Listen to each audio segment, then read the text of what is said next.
Right, so we are in the book of Daniel, and the main topic for tonight is about the four beasts. Okay, the four beasts. Okay, and this beast represents the evil empires that led this world, and the last beast that will lead the world. All right, but before we do that, let's have our Bible or review. Okay, this is a review, and for those who are in our live. Okay, marami yatang naka-live today. Okay, so those who are live, this is now your chance to shine. Okay, or if you get this correct answer. Okay, so this is the first question. The first question for our review. Okay, why did King Darius appoint Daniel over the kingdom? A. Because Daniel was the oldest official. B. Because he had military experience. C.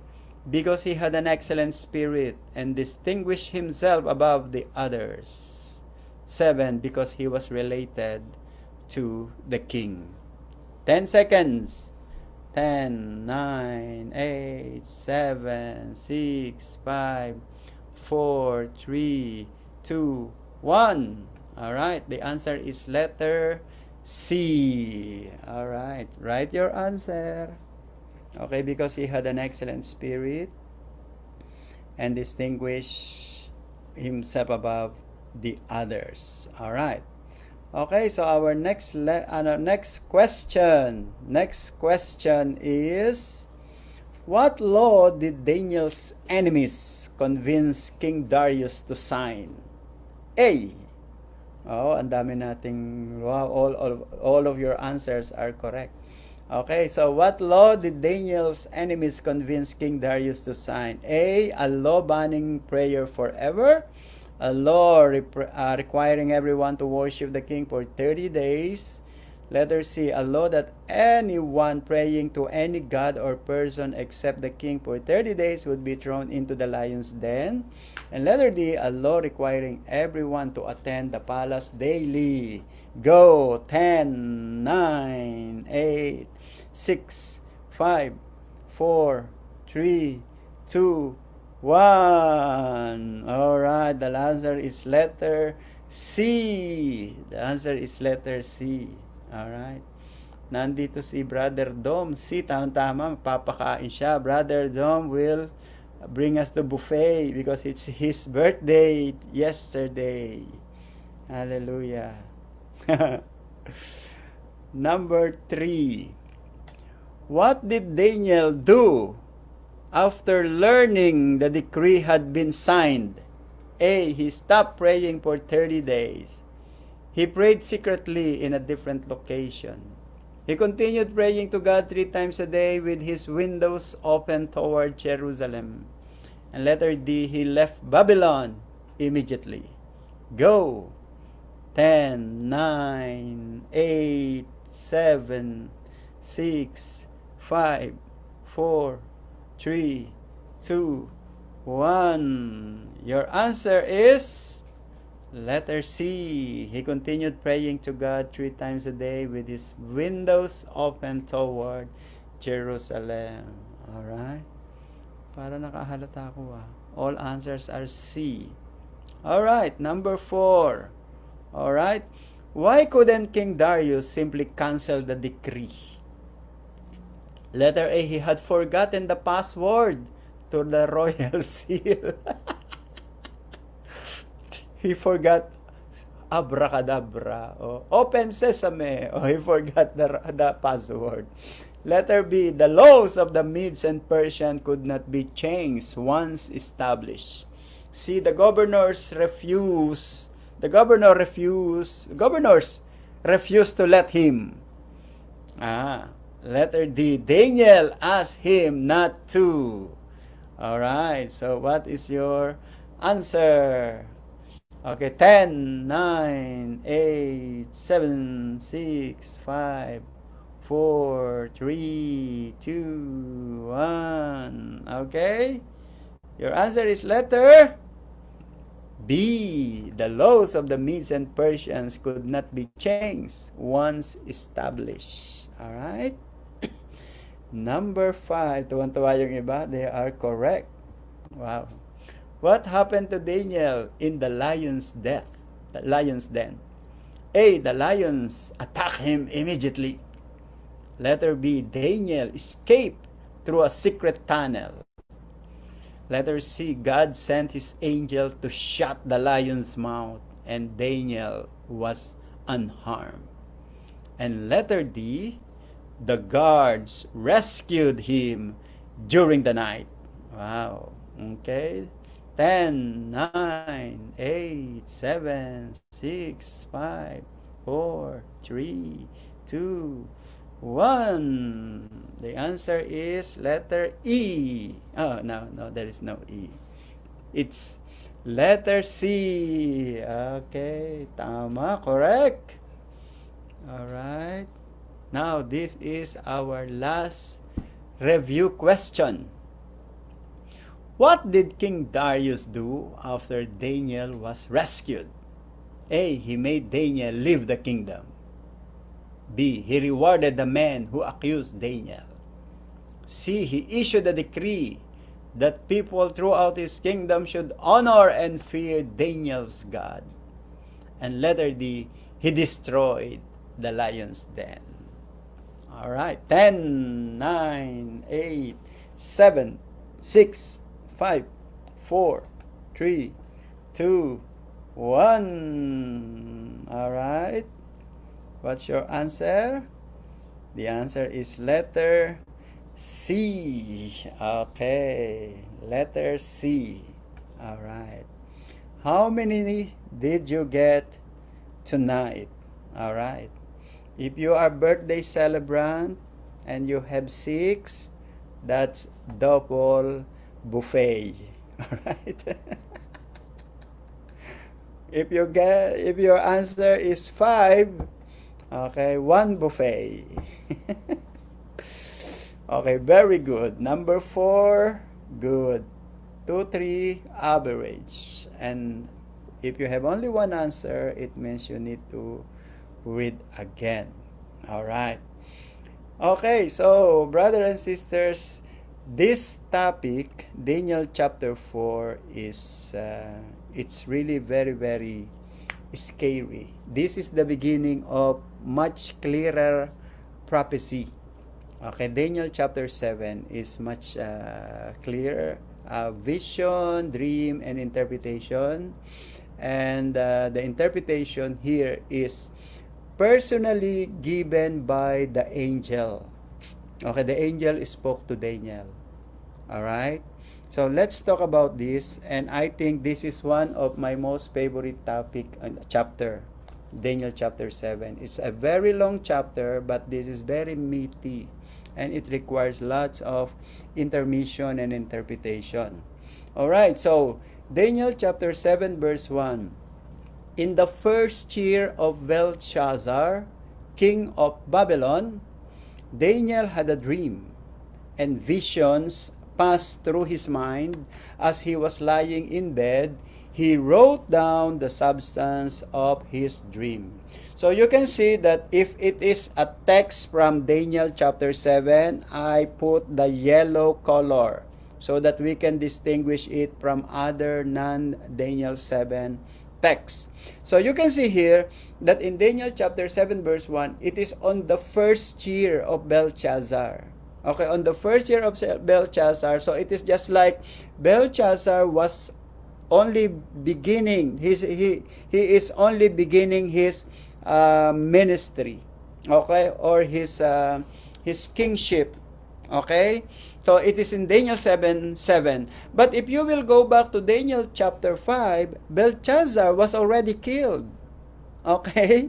So look at Daniel 5:30-31. Remember yung mene tekel uparsim? That's Daniel chapter 5.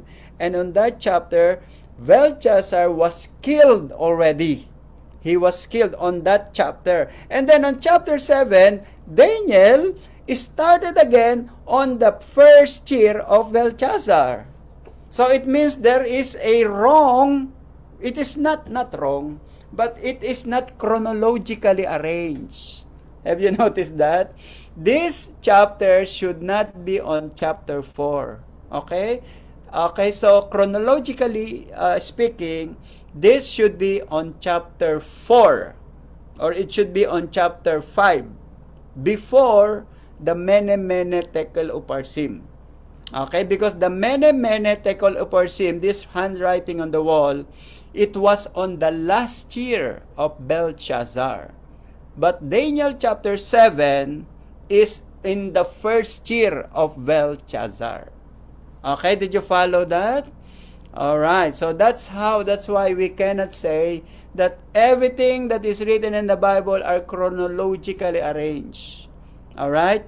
That's why we have to be careful in interpreting the prophecy or the text. Because some of our texts are, that is also true to Jeremiah and Isaiah and Ezekiel, especially the prophecy of prophet Ezekiel. And we can see here in the book of Daniel. All right. Okay, so this is it. So it was happened then. So now, so if you will look at this again, at this, remember that this is the family tree of Nebuchadnezzar, and it was during this period. Okay, it was during this period. Okay, this one. Okay, when this event happened. Okay, during the first year of Belshazzar.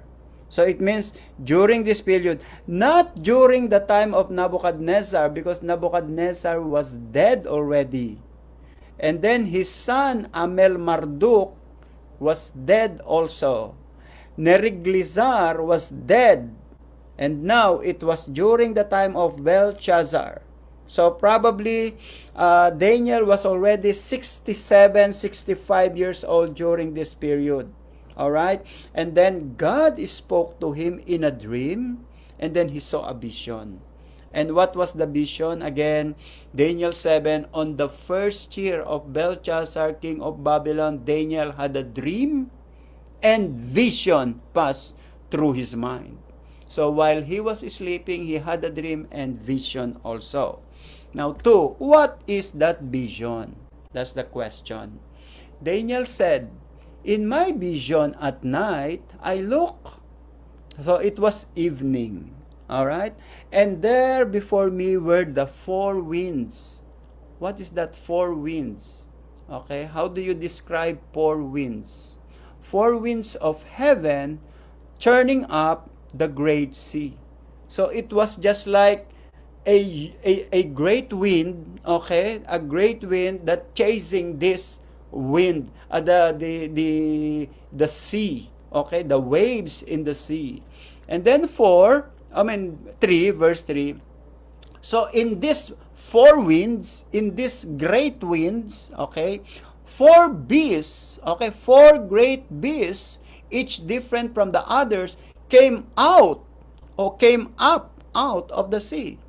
So while there was a huge, a very strong wind, okay, that chasing up this or churning up this great sea, here comes the 4 beasts. So he saw the 4 beasts. Okay, the 4 beasts came out of the great sea. Now, which sea is this? Which sea? All right. Some scholars said that it could be the Mediterranean Sea. Okay, or it could be the Caspian Sea. Okay, but it's just a vision. So according to Daniel, he saw in the dream, he saw a vision. Okay, and there are 4 kinds of beasts. Okay, and then later on you will see that this beast represents the wicked empire. Okay, the wicked empire. Now, Daniel was in Babylon. Now, on the same period, Jeremiah saw also a vision. Okay, Jeremiah said, okay, remember that they live on the same period of time. They were contemporary. So Jeremiah lived in Judah, in Jerusalem, but while Daniel was in Babylon. So when Daniel see the vision, Jeremiah also see the same vision. All right, look at Jeremiah 25:32-33. Thus says the Lord of hosts, behold, disaster shall go forth from nation to nation. So that's the vision that he saw. That's a revelation. And then, and a great whirlwind shall be raised up from the farthest part of the earth. So remember that he was in Judah, and then there will be great whirlwind. And this great whirlwind will be coming up from the farthest part of the earth. And of course, when he say farthest part, it is in the Middle East. So during those times, Arabia is very, very far from Judah. Okay, remember that there was no modern transportation during that time. So they call it farthest part of the earth. And then 33, and at that day, according to Jeremiah, during this period when the great whirlwind comes, okay, the slain of the Lord shall be from one end of the earth, even to the other end of the earth. They shall not be lamented, or gathered, or buried. They shall become refuse on the ground. So according to Daniel, there will be 4 beasts that will control the world. And then according to Jeremiah, many people will die. Many people, because of this great whirlwind. Okay, many people, no one will lament them because they're dead. Nobody will bury them because all people are dead. Who will bury if all of you are dead? Okay, and they shall refuse on the ground. So people will die, and then their body will be eaten by worm, and then their bones will be scattered. Okay, their bones will be scattered. So this is just like the vision that was seen by Daniel and Jeremiah. Both of them saw a great wind that churning up the sea. Okay, or it's either Mediterranean Sea or Caspian Sea. So you can see here, this is a vision. All right, but again, as what we have said, it is the Lord who is the source of this. Daniel, his God is Yahweh. Jeremiah, his God is Yahweh. And then God gave this vision to both. Even though they are living on faraway land, one is in Babylon, one is in Judah, God can still speak at the same time to these 2 prophets of God. And then in 4, okay, so these are the beasts. Remember that according to Daniel in chapter 3, 4 great beasts, each different from the other, came out of the sea. And then according to Daniel, the first beast was like a lion, and it had the wings of an eagle. I watched until its wings was torn off, and it was lifted from the ground so that it stood on 2 feet like a human being, and the mind of human was given to him. So this is very unique, okay, very weird that this is a lion with wing. Okay, can you imagine? So this is just like this. A lion with wing, okay, a lion with wing, and the mind of human was given to him. Okay, can you see? That is very weird lion, a lion with wing. Okay, and then that's the first one. That's the first vision that he saw. So this is one of the beasts that came out from the sea. And then what's the second beast? And there was before me a second beast. What is the second beast? Which looked like a bear. And it was raised up on one of its side, and it had 3 ribs on its mouth between its teeth. It was told, get up and eat your fill on the flesh, fill of flesh. So this is the second beast. Okay, it is just like a bear. Okay, so they are beasts. Okay, but we know that they are not really beasts. They are human being. Okay, it is just like human being acting like a monster, acting like an evil, very wicked man. All right? And then number 3, the third vision that God showed him, verse 6 is, after that, I looked, and there before me was another beast. So this is the third beast. One that looked like a leopard, and on its back it had 4 wings. Can you imagine a leopard with 4 wings like those of the bird? This beast had 4 heads, and it was given authority to rule. So this is the third beast that was given by God to Daniel. It is very, very weird vision. Okay, lion with wings, and then a leopard with 4 heads and with 4 wings. With wings like this. All right, so of course we know that these are very symbolic, very, very symbolical, and it has a spiritual meaning. It has a spiritual meaning. And then look at the last beast. This last beast is the most terrifying and frightening according to Daniel. Number 7, after that in my vision at night, I looked, and there before me was a 4th beast, terrifying and frightening and very powerful. It means this is the most powerful, more powerful than the first 3 beasts. It had large iron teeth. It crushed and devoured its victims and trampled underfoot whatever was left. It was different from all the former beasts, and it had 10 horns. All right, so what kind of beast is this? Okay, so the first one was lion, the second was bear, the third was leopard, the fourth was doesn't know. He doesn't know because Daniel doesn't know what kind of beast it was. He just described it as fourth beast and terrifying and frightening. But he cannot identify, for sure he has not seen a beast like this yet. Okay, he has not seen an animal. For sure, Daniel was familiar with lion, with bear, with leopard, but he was not familiar with this kind of beast. That's why he didn't mention the name of the beast. Okay, he didn't mention what kind of beast it was. He just say terrifying and frightening. And the thing is, it has 10 horns. It has 10 horn, and which is this one. Okay, so look at that. This is the last 10 horns. So with wings, eating this flesh, with 4 heads, and then with 10 horns. All right. Okay, now this is how the Bible describe the vision of Daniel. Now we have a similar vision in the New Testament.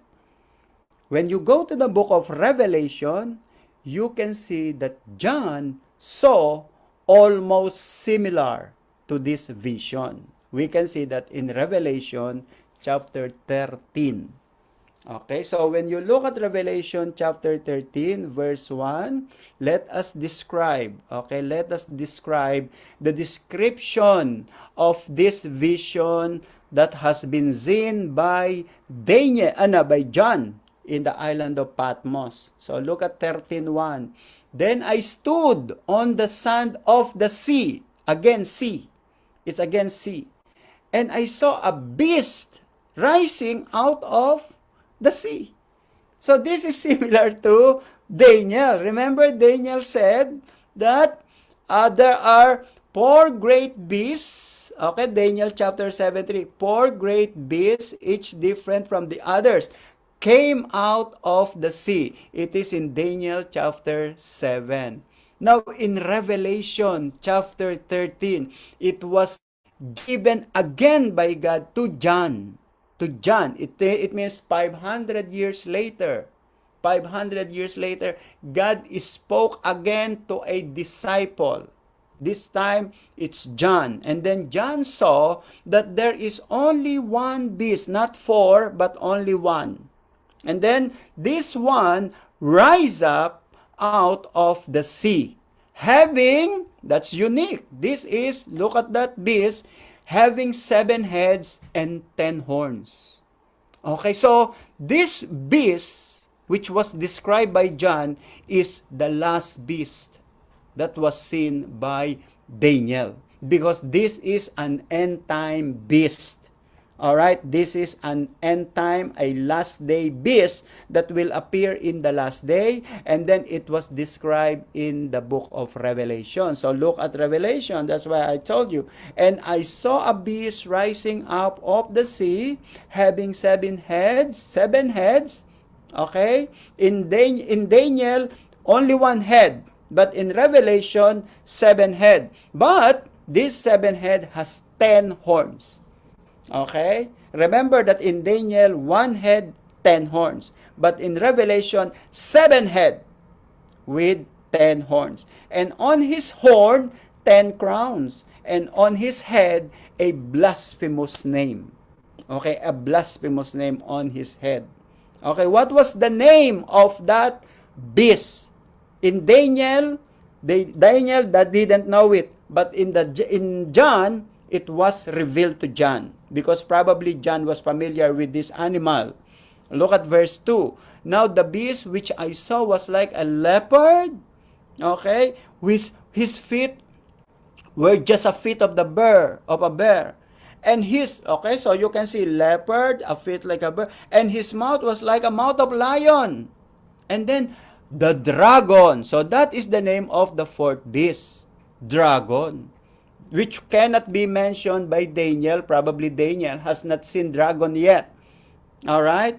The dragon gave him his power, his throne, and authority. So in the book of Daniel, 4.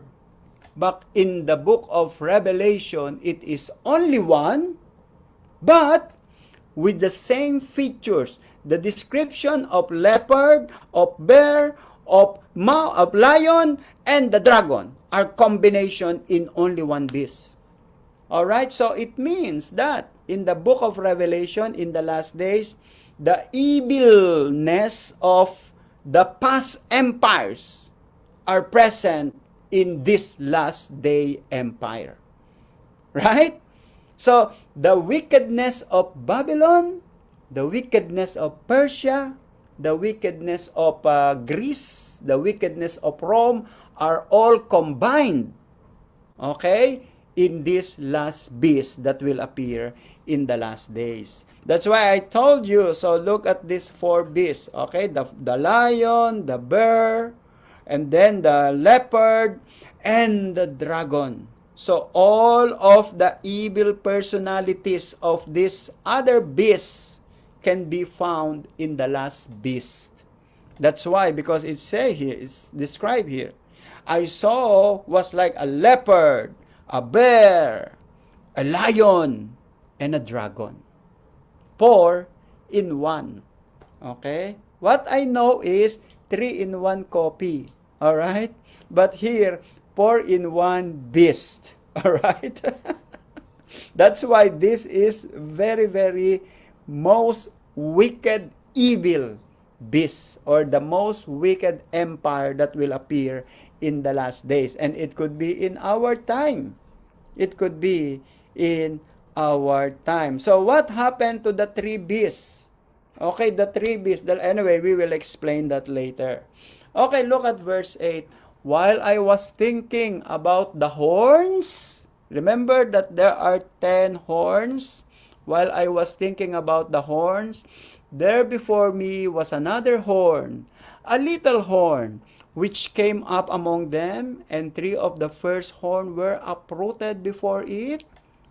His horn had eyes like the eyes of the human being, and a mouth that spoke boastfully.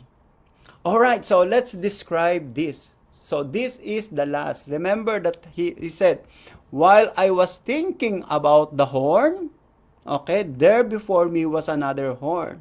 Okay, so this is it. Okay, so this is that what intrigued Daniel. Daniel was very, very intrigued with this beast with 10 horns. So he said, while I was thinking of the horn, there was another horn. Okay, can we read that? Can we count the number of horn? 1, 2, 3, 4, 5, 6, 7, 8, 9, 10. Okay, so according to Daniel, there is a beast, the last beast, and this beast has 10 horns. And then all of a sudden, there was a new little horn that entered. Okay, that's why it became 11. Okay, can we count this? 1, 2, 3, 4, 5, 6, 7, 8, 9, 10, 11. It's 11 now because of a little horn that sprout. Okay, a little horn that came out. Okay, that sprouted from this head. All right, and then according to Daniel, after that, three horns were removed. So the three horns were removed. I want this to be removed. And then this little horn became big, became very, very strong. So how many remain? And accordingly, he has an eyes like the eyes of human being and a mouth that spoke boastfully. So how many horns that remain? Okay, remember that originally 10, okay, originally 10 plus 1, it became 11. And then the 3 were removed. So how many now remain? 8. 1, 2, 3, 4, 5, 6, 7, 8. Okay, so 8 horns remain because the number 11 removed the 3. He removed the other 3 horns. He removed the 3 horns. So only 7 remain plus himself. So they are 8. And the thing is, this little horn became powerful, and then he had an eyes like the eyes of human, and he has the mouth like the mouth of human that spoke boastfully. He spoke boastfully, and he spoke against the God of heaven. All right? And then look at that. After this, there was an intermission. There was an interlude. So you can see, God showed Daniel the vision. Okay, so God showed Daniel a history. Okay, so this is just like a history which we will explain later. And then in Daniel chapter 7 verse 9, there was an intermission of the vision. Okay, God showed Daniel a different scene. Okay, remember that the first scene is a sea, and then the beast came out. And then after that, okay, the removal of the other horn, and then here comes a new vision. What is this vision? Daniel 7:9. As I look, thrones were set in place, and the Ancient of Days took his seat. His clothing was as white as snow. His hair of his head was white like wool. His throne was flaming was fire, and its wheel were all ablaze. So this is the first vision that Daniel saw. He saw the Ancient of Days. Okay? Well, Ancient of Days means he saw the presence of God who is in eternity. That's the meaning of Ancient of Days. Okay, eternity. The God who sit on the throne in eternity is sitting there, and then having a white gown, okay, white gown, and his throne is ablazing. It's on fire. Okay, it's on fire. Okay, and according to verse 10, and a river of fire was flowing, coming out from before him. Thousands upon thousands attended him. 10,000 times 10,000 stood before him. The court was seated, and the books were opened. All right. So if we will do the description. Okay, let's do the description of heaven. So these are the things, the events that we will see in heaven. Okay, if you will go to heaven, these are the things that we can see. God is sitting in the throne, and that throne is full of fire. Okay, and then from his throne, he is surrounded by 1,000 and 1,000 times 10,000 times 10,000s of angels in heaven. So it means millions and billions of angels surrounded God in His throne. And on His throne, there is, look at that, okay, a river of fire was flowing, coming out from before Him. So it is not a river of water. It is a river of fire. All right? And then, look at the next event. The court was seated and the books were opened. This is just like that. The books were opened. In Hebrew, Basiparim Pitikhu. Basiparim Pitikhu. Okay, it means there will be a judgment. Okay, and according to this context, the Lord allow this beast to reign, but there will be a day that they will be judged by God. All right, these beasts who were given by God an authority will face judgment on the day of judgment. All right, and on the day of judgment, according to Daniel, thousands and thousands times 10,000 times 10,000 will witness the judgment day of all of this empire. All right? Now, if you will look at the book of Ezekiel, remember in the book of Ezekiel, we were given a glimpse what really happened to Lucifer. Do you remember Lucifer was the anointed cherub? Okay, he was the anointed cherub. And look how the Bible describes the works of Lucifer when he was still not rebelling with God, when he was still in perfect harmony with God. Look at Ezekiel 28:14. You were the anointed cherub who covers. I establish you. You were on the holy mountain of God. Look at the holy mountain of God. How did the Bible describe the holy mountain of God? You walk back and forth in the midst of fiery stones. All right? On the fiery stones. All right? That's why Daniel said that the Ancient of Days, that God's throne is full of fire. And the stone is also full of fire. And on that place is the place where the anointed cherub, where Lucifer or Satan, before he became Satan, walked to and fro. Okay, he was walking there and God gave him opportunity. God gave him the freedom to walk back and forth in the presence of God. And then look at verse 16. Because he corrupted the wisdom that God gave him. Look at the judgment of God to Lucifer. I cast you as a profane thing out of the mountain of God, and I destroy you, O covering cherub, from the midst of the fiery stones. So God gave him freedom to walk back and forth in the midst of fiery stone, and then it is also on the fiery stone that God judged him.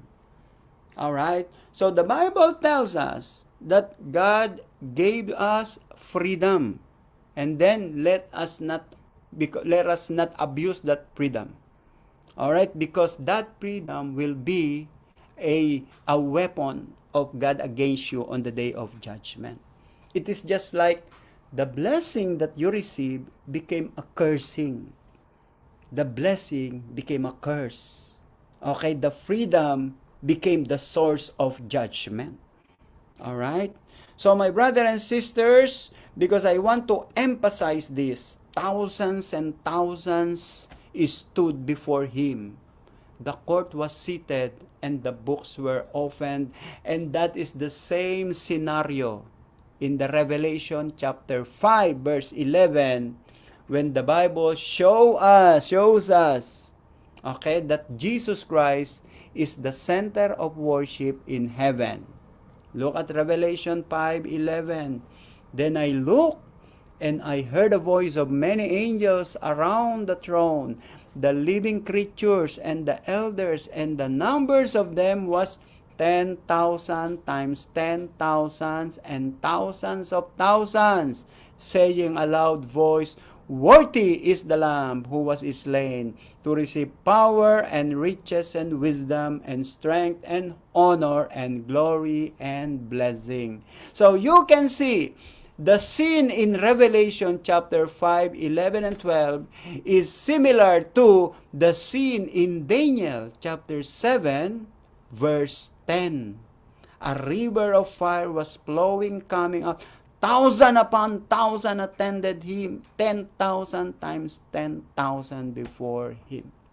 So this is how many angels do we have in angels in heaven. All right? And then we believers will be added to them. All right? That's why if you are Christians, my brother and sisters, your destiny is in here. This is our destiny. This is our final destiny. You will be one of those millions and billions of angels and saved people, redeemed people, worshiping the Lamb of God. How about the people who rejected Jesus Christ as Lord and Savior? This is their destiny. Okay, but before we do that, let's go first on verse 11 of Daniel. Then I continued, according to Daniel, I continued to watch my Netflix. It is just like watching. Daniel was just like watching a movie in Netflix. That's why he said, I saw the vision, I saw God, I saw the judgment, I saw that the throne of God with fire and the river of fire flowing from the throne of God. And then I continued watching it. That's what he said in verse 11. Then I continued to watch because of the boastful words of that horn. Of the horn was speaking. I kept looking until the beast was slain and its body destroyed and thrown into the blazing fire. So it means this horn, okay, this boastful horn or this little horn will be judged by God in here.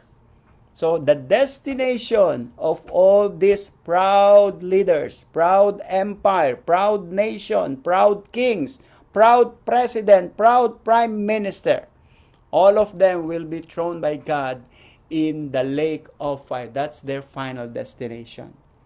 And then look at verse 12. The other beast had been stripped of their authority, but were allowed to live for a period of time.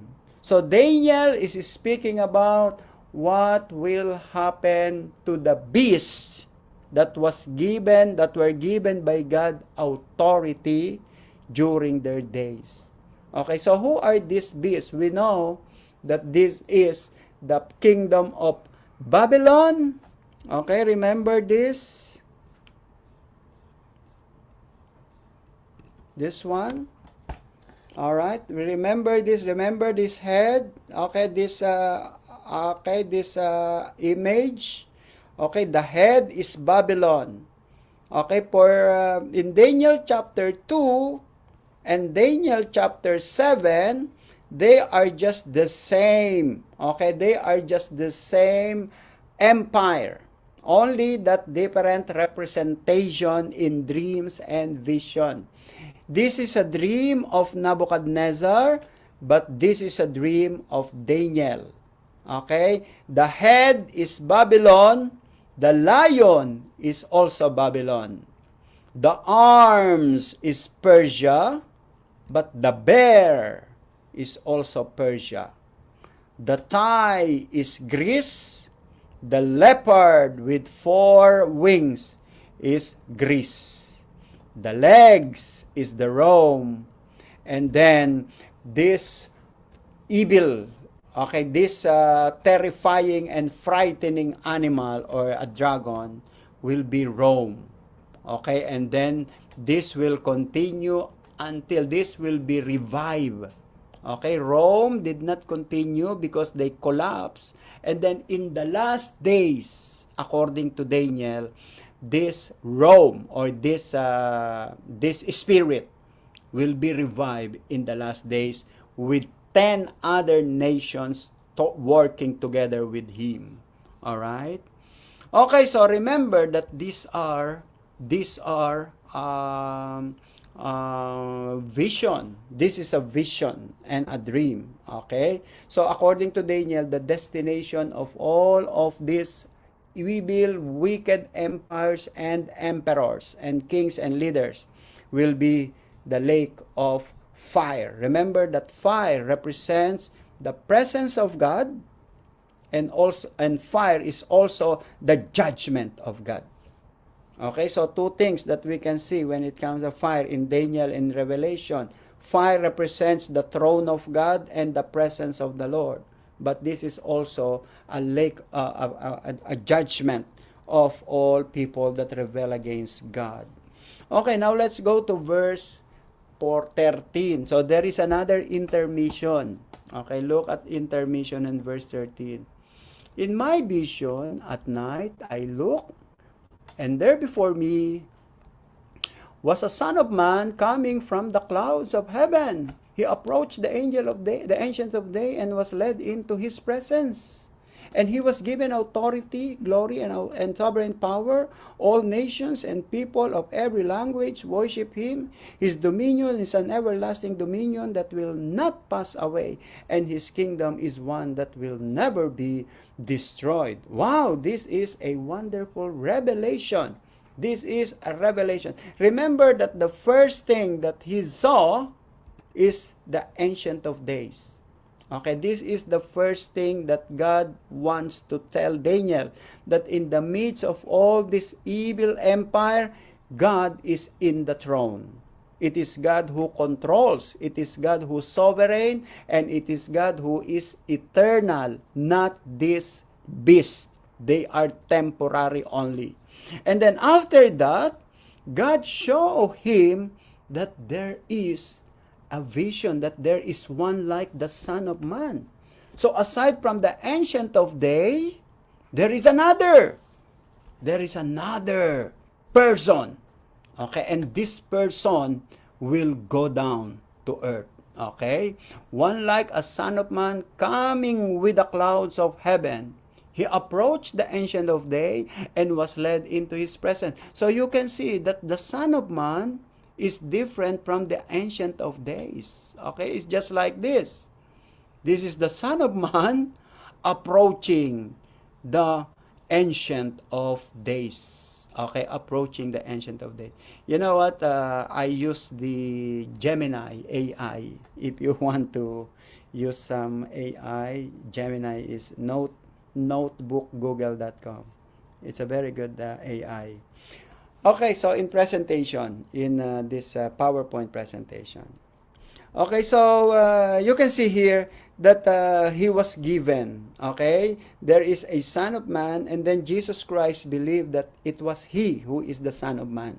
Okay, we know that Jesus Christ quoted these verses of Daniel while he was talking with the Sanhedrin.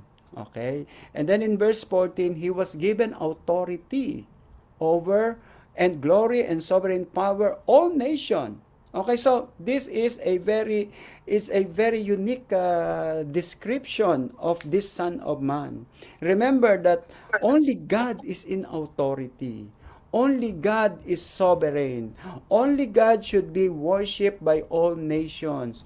Only God should be worshipped by all people. Dominion belongs to God only. Only God is everlasting. How come that this Son of Man possesses all of those description that belongs only to God? That's a big question. That's a big question of the rabbis before the birth of Jesus Christ. Okay, they were questioning this.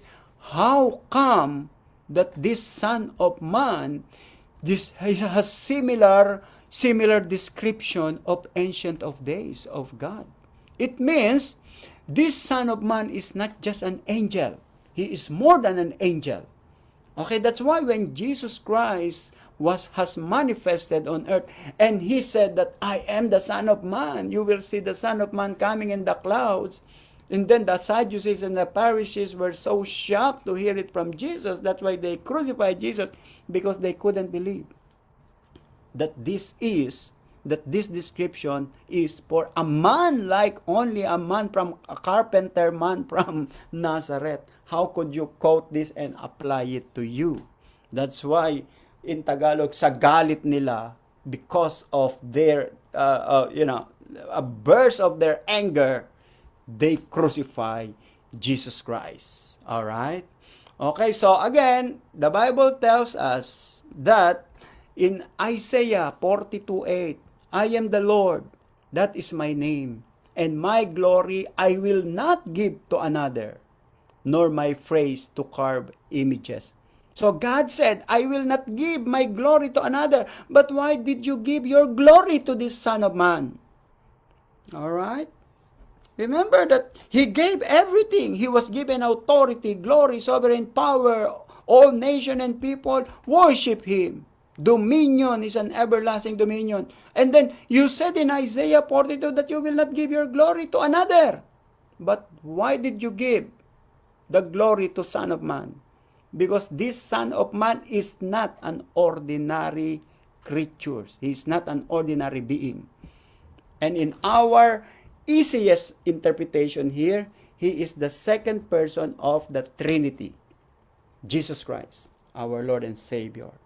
That's why Jesus Christ said to Him before He ascended to heaven, the Son of Man will appear. This is Matthew 24:30. This is the statement of Jesus Christ. Look at that. Then the sign of the Son of Man will appear in heaven, and then all the tribes of the earth will mourn, and they will see the Son of Man coming in the clouds of heaven.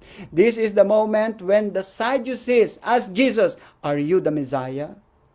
And then Jesus Christ, you will see the Son of Man appear in heaven. So He ascribed this passage unto Himself. Okay, He described it that, yes, I am the Messiah. And you will see me, Son of Man, coming on the clouds of heaven with proper great glory. So Caiaphas said, crucify this man. This is a blasphemy. It's a blasphemy. All right. And then in Matthew 28, Jesus Christ said, and Jesus came and spoke, all authority, because the Bible said here, He was given authority. So Jesus Christ on Matthew 28:18 said, and Jesus came and He spoke to them, saying, all authority has given to me in heaven and on earth. Because everything belongs to Jesus. Now, that's why if Jesus is only an ordinary person, if Jesus is just like Moses, or just like Jeremiah, or just like the prophet, he was not qualified to be the Son of Man. He was not qualified to be the Messiah, because the Messiah is not an ordinary human being. He is not even an angel, because Jesus is above the angel. So if we will compare, the dominion of Jesus and the dominion of this beast, so look at the comparison. Okay, the beast rising from the sea, Jesus arriving with the clouds. Okay, the nature of this beast, animalistic, mutated, driven by brute force. But for Jesus, the Son of Man, humane, Son of Man, orderly, driven by justice. The operation of the beast, devouring, trampling, breaking in pieces. The operation of Jesus Christ, restoring, serving, reigning in righteousness, not reigning in evil. And then the lifespan, the evil beast, temporary. But for Jesus, it is an everlasting dominion. That's why this is the dominion, this is the kingdom that cannot be destroyed. Alright? So what is the interpretation of this? Alright? So, verse 15, I, Daniel, was troubled in spirit, and the visions that passed through my mind disturbed me. I approached one of those standing there. Who is that one standing there? Who is this one of those standing there? These are angels. Daniel saw many angels. And then he approached one of the angels. He said, hey, brother. He talked to the angels. He approached one of the angels there and asked him the meaning of all this. So he told me and gave me the interpretation of these things. Of course, it is the angels that only can interpret. Okay, nobody can interpret there. Or nobody can interpret except the angels. But Daniel did not say, and then one of the angels who were standing with me. Okay, he didn't say it that way. He said, I approached one of those standing there. All right? And then look at verse 17. So this is now the interpretation. The four beasts are four kings that will rise from the earth. Okay, we know that already. But the holy people of the Most High will receive the kingdom and will possess it forever. Yes, forever and ever. So according to the angel that interpret this, there will be a day that this beast will reign. Okay? This beast will reign. But time will come.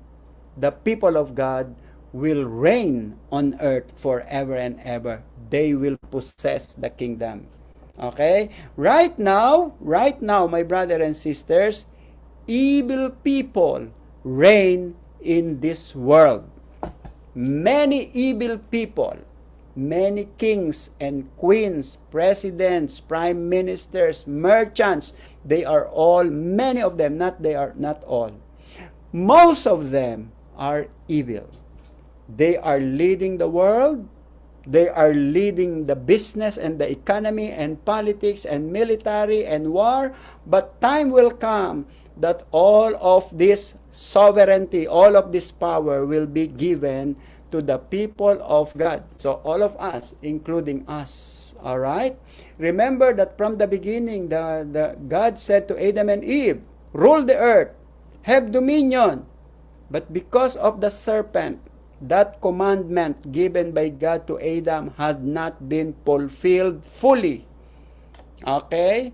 But there will be a day that it will be fulfilled fully by the people of God. So who are those nations that lead the world in many, many years? Babylon, Persia, Greece, Rome. And then in the future, in our daily, maybe in our generation, the nations will be led by 10 leaders. Okay, look at verse 19. Okay, remember that the interpretation of the angel is four beasts, the four great beasts are four kings that will rise from the earth. So it is them who will dominate the earth.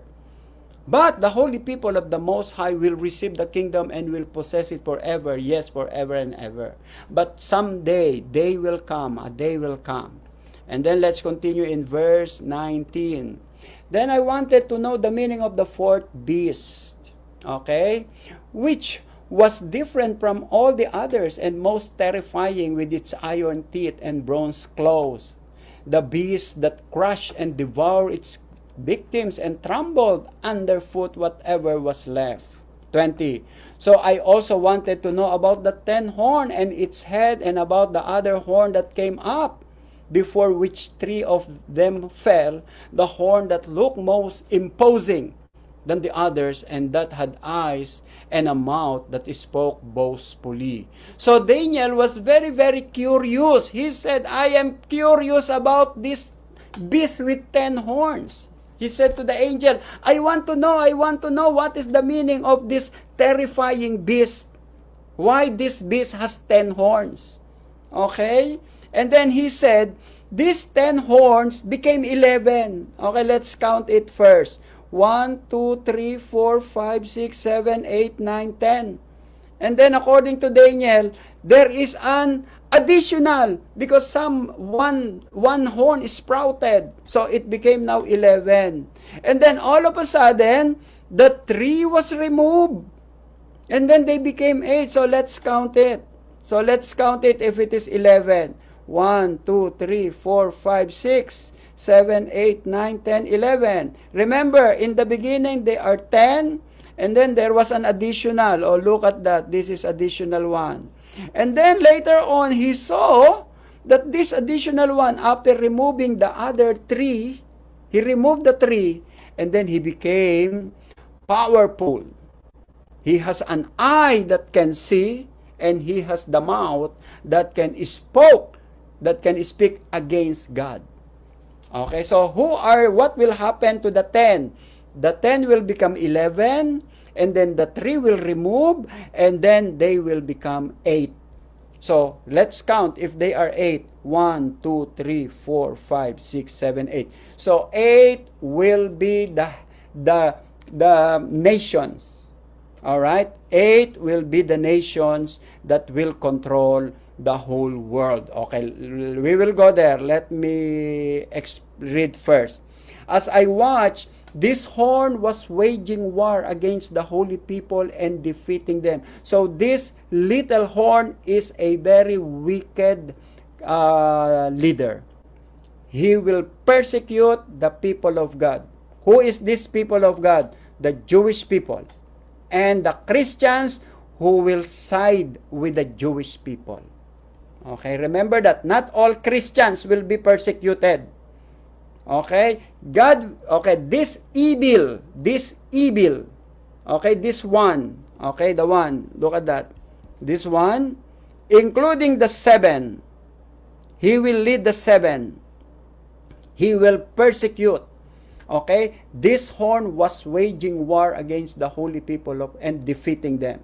So, this 8 nation will defeat the people of God. Again, who is the people of God? The Israelites. And the Christians who sided with the Israelites. And then look at verse 22.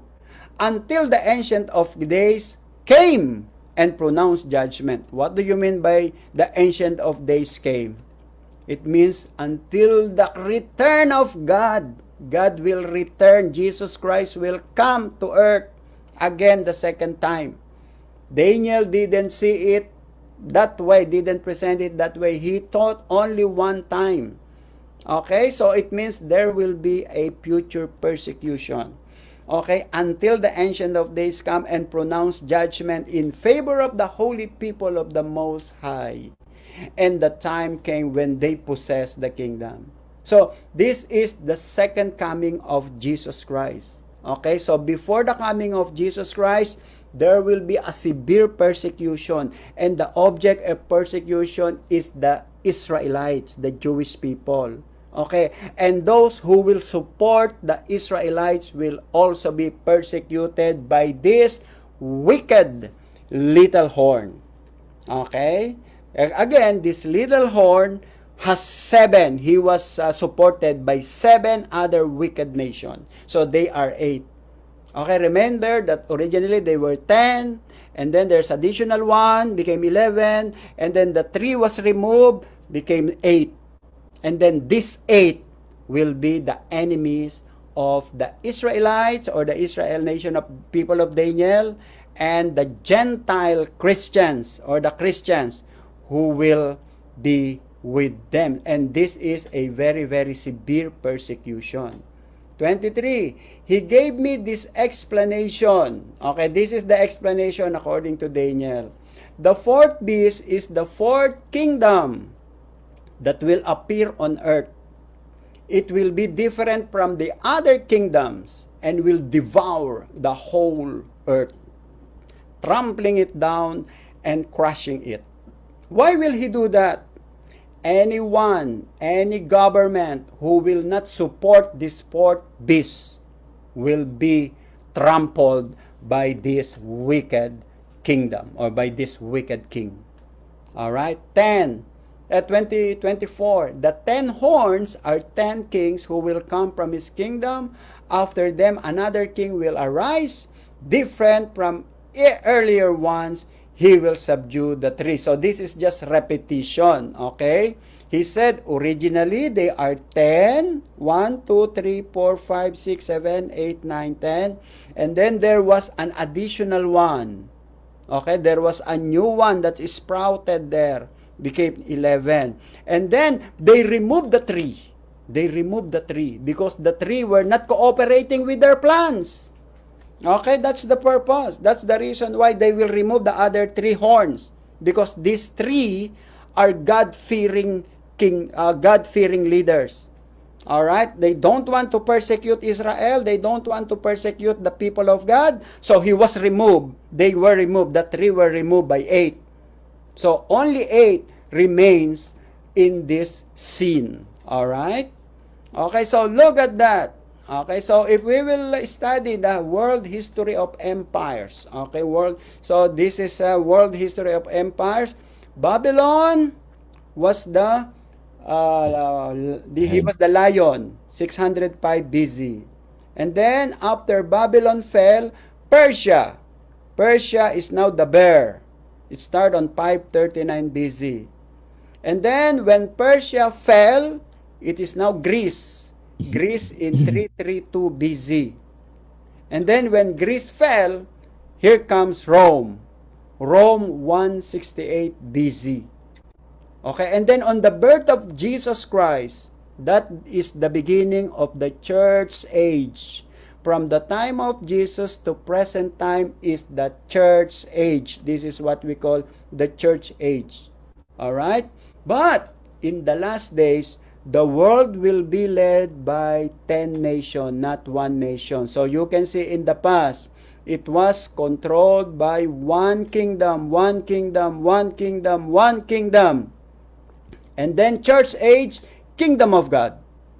And then in the last days, the world will be controlled by 10 kingdoms in the last days. That's why I write here 1, 2, 3, 4, 5, 6, 7, 8, 9, 10 kingdoms. And then there we see another one, additional one. 1, 2, 3, 4, 5, 6, 7, 8, 9, 10, 11 because of this small horn. And then 3 of them will be removed. 1, 2, 3. So that's why X. So how many now? 1, 2, 3, 4, 5, 6, 7, 8. And then in the last days before the return of Jesus, this wicked, this one horn will become the sole leader of the world. Because he wanted, and that's of course the Antichrist. Okay, that's the Antichrist. Okay.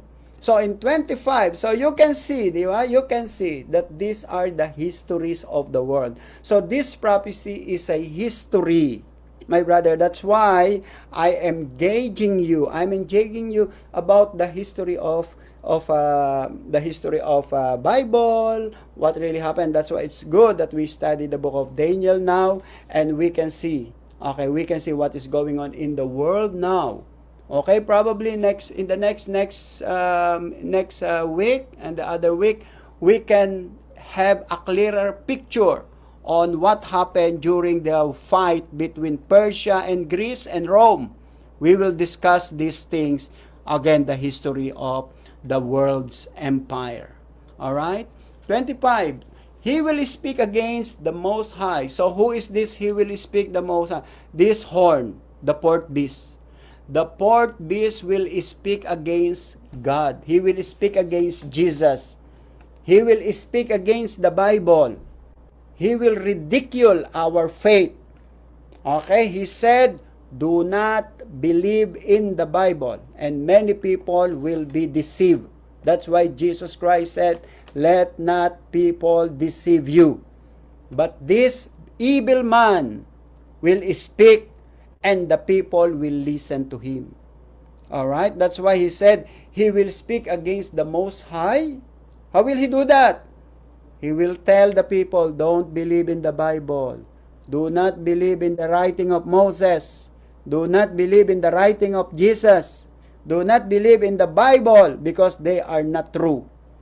Alright? And then many crazy people, many foolish people will say amen, and believe to this false teacher.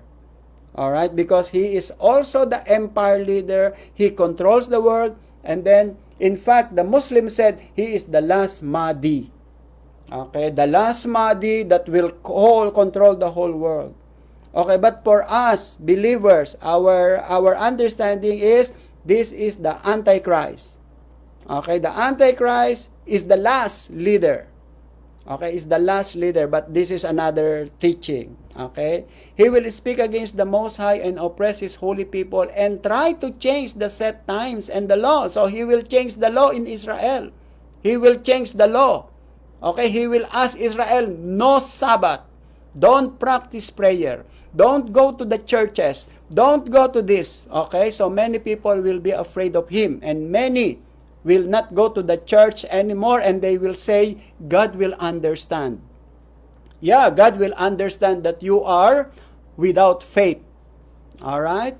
That's why it is on this time who the true Christians will be shined, the true Christians will be revealed. Okay? If we are still alive, we will experience the suffering.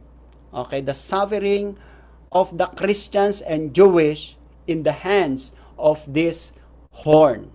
This horn again is an anti-Messiah. He is anti-Bible. He is anti-Christian, anti-Christ. Alright? And then he said, he will change the set times and the laws. The holy people will be delivered into his hand for a time, times, and half a time. 3.5 years. A time means 1 year, times 2 years, half time, half year. That's why 1 year plus 2 years equals 3 years plus 6 months. So, the Christians and the Jewish, the true Christians, will be persecuted by this horn for 3.5 years. And in the book of Revelation, we were given many passages. Revelation 11:3, 12:6, 12:14, 13:5, that the Christians and the people of God will be persecuted by the Antichrist. By the Antichrist. Alright? So you can see, this persecution in Revelation, these 3.5 years, did not originate in the book of Revelation. It started right there in the book of Daniel. So 500 years before Jesus was born, he saw already this future persecution. Okay? Now, in the book of Revelation, John gave us a clear picture on what will happen in the last days. So, the teaching of Daniel is only a foretaste. It's only a very small fraction of the big revelation that will be given by God to John. So, John received the revelation. Daniel received only a small portion of revelation. Alright? So, okay, so, but the court will sit. So, look at verse 26. This is a comfort to Daniel and the people of God. It says here, but the court will sit and his power will be taken away and completely destroyed forever. So, according to Daniel, this horn, this little horn with eyes and with mouth will be judged by God. He will be completely destroyed by God forever, because God will intervene. It is just like, okay, do anything that you want to do, but time will come that your time will be ended.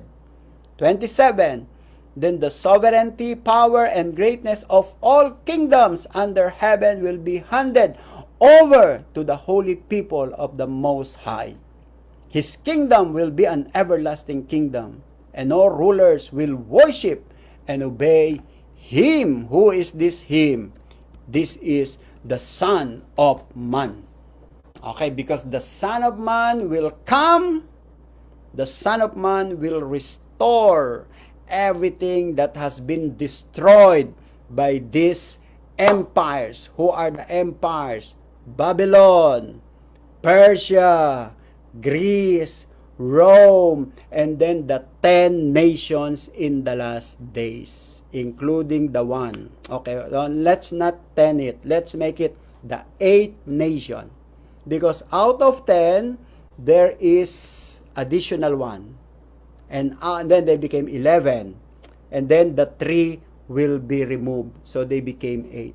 So the whole world will be controlled by 8 nations. And this 8 nation, one of them is very, very powerful, which is this little horn that became big and then with eyes and with mouth.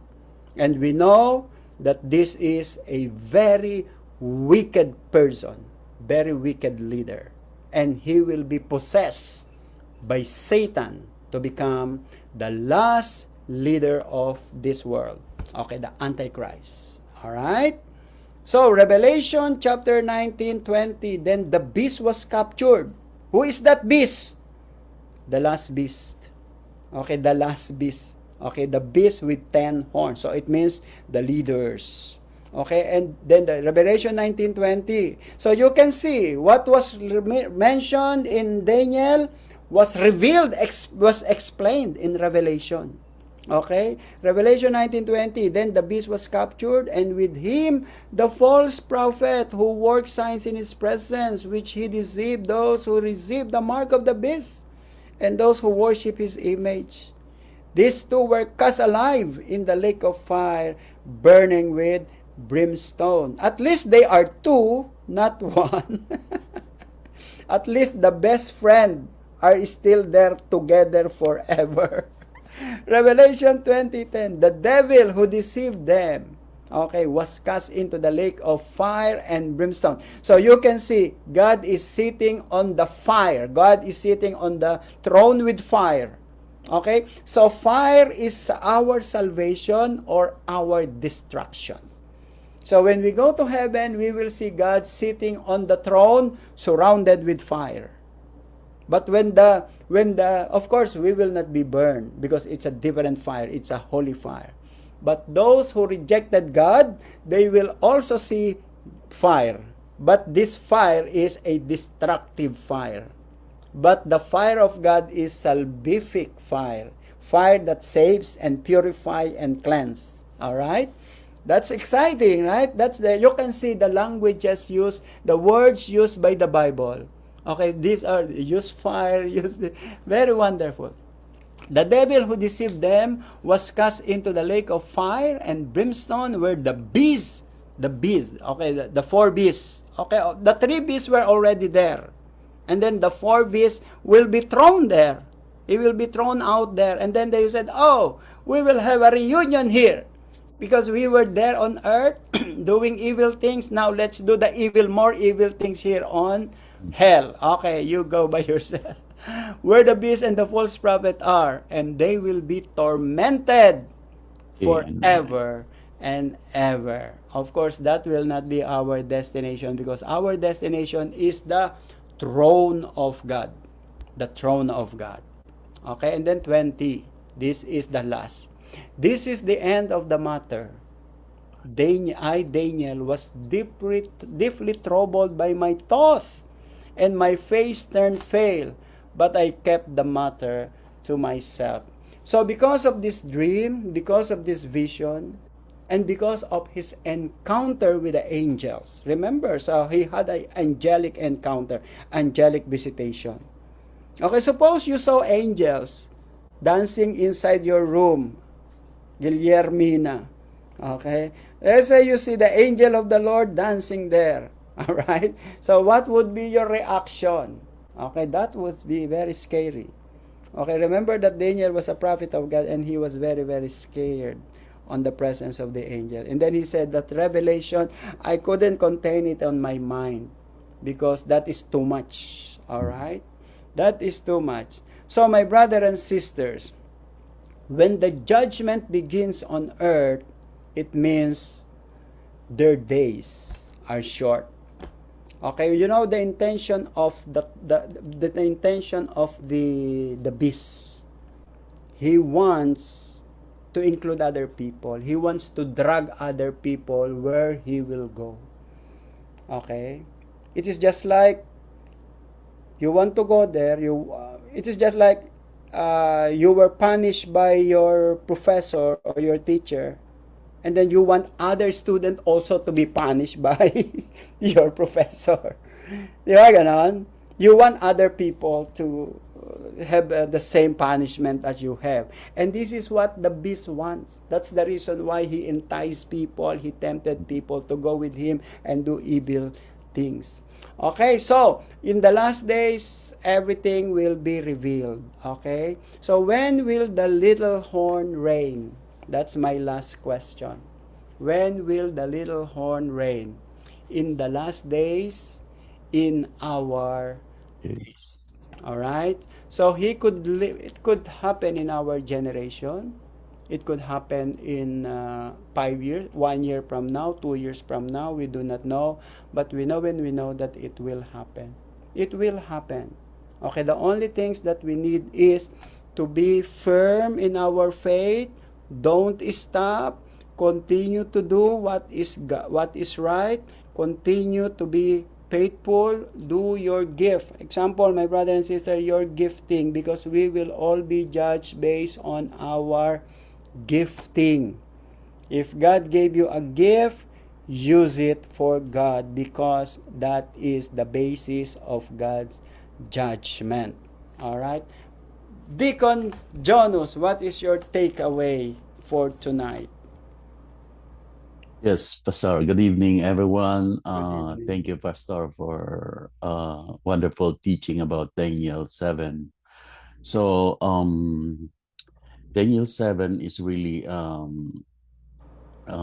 give us just like heads up that time will come, especially in such a time as this, that a lot of deceiving people, Spirit. deceiving spirit, we never know, right? We never know. You thought it's just okay, but it's already the bad spirit that entice us. Ties us. So this is wonderful that reminds us that be careful. The Daniel 7 teach us to be careful and be aware of those things, Yeah. especially in social media. Right now, Pastor, a Yeah. lot of happening in social media that Do not know, Brother Jonas, you do not know who is telling the truth or not. yes, Pastor, correct. Yeah. And sometimes you just thinking that, oh, looks like this is real, this is right, but Yeah. be careful. You have to really search and this discernment, to be a good discernment if this is from God or from the evil one. That's right. So that's all, Pastor. That's right. Amen. Praise God. Thank you. So we need to be very discerning, and we can be discerning, good in discerning, if we are deep in the Word of God. Right. All right? If we are deep in the Word of God. Thank you. Okay. Sister Sandra, and then Sister Gigi. Ang insight ko, Pastor, is that persecution, yung sa persecution, Yes. that will be very inevitable sa last days. Kasi that's one way of Satan's way of really deceiving many people. Yung sieving, ano yun? Yeah. Yes. Inaano niya. Sifting. Yeah, Yeah, sifting. yeah. Yun ang kung sino talaga, for the Who one will who be? has real faith in God and the one who is just so Yeah, like that. that's right. So that's siyempre if you are persecuted, if you are really for God, di bali na ma-persecute ka. Yeah, Kasi you are pleasing God in that way. that's right. Tapos kung hindi ka naman talagang sa Lord, you're Rooted, not faithful, rooted. you will give in to the Yes, persecution. Hindi ka pero kung talagang love mo si Jesus, love mo si God, if you really love God, hindi bali nang ma-persecute ka. So, yun lang ang ko, Pastor, sa that's right. Thank you, Sister Sana. That's why we need to be strong in the Word of God. Because it is you will only be strong in faith and in spirit if you have the Word of God. Because the Word of God is our strength. Okay, you will be strong based on the Word of God, because the Holy Spirit has to be fed. Your spirit has to be fed by what? By the Word of God, because man shall not live alone, but not by every word, but comes from the mouth of God, by the Word of God. Okay, and that's why you need to eat, to be fed, eat, because That is a preparation for a severe persecution in the future. So when that severe persecution comes, you are strong. And if you are strong, the devil cannot bring you down. He cannot deceive you. He cannot deceive you because you have the word of God. All right, that is a preparation. Everything that we do is a preparation for the future. All right. So as I've said, this Daniel chapter 7 is the most solid teaching about prophecy of the last days. Okay. I want to extend more. I can teach it for the next 1.5 more years. 1.5 hour. But we have no time for that. Okay, Sister Gigi, before we close, who will do the closing prayer? Well, for Please, me, it was that from the times of the Lord in Rome and Babylon, we're going through the same thing because there's a lot of people that are taking the religion and it's not really a religion. They don't correct. believe that there is a Messiah and that he fought for us, and we're living the same thing with the media, with technology, with everything that doesn't concern the Lord. So Yeah. we're going through the same thing. It's just that we got to stay, with him and pray for him and be next to him, so that we don't have to go in through that other Christians have when God was there. Name. Praise the Lord. That's why do not just be religious person. Okay? But be spiritual. Okay, religious is different from spiritual. Spiritual, you live according to the Word of God. Religious, you live according to the ways of the world. Okay, you will live according to the ways of the world, which is not according to the Bible. Okay, so we will talk more about this in the next few weeks because we are in 7, so we have 5 more weeks. I'm done. Hallelujah. Praise God. All right, let's close it in prayer. Deacon Jonas. All right, let's close in prayer. Father God, Lord, we just want to praise you and thank you, Lord God, for this wonderful teaching, Lord God, of Daniel 7, Lord God. You give us, Lord God, wisdom and knowledge, Lord God, what's happening in our surrounding, oh Lord.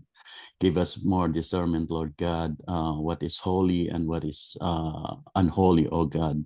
And Lord, thank you, Lord God, for the life of our pastor, Lord God, Pastor Ferdy, Lord God, who is eager us, Lord God, teaching us, Lord God, of your words.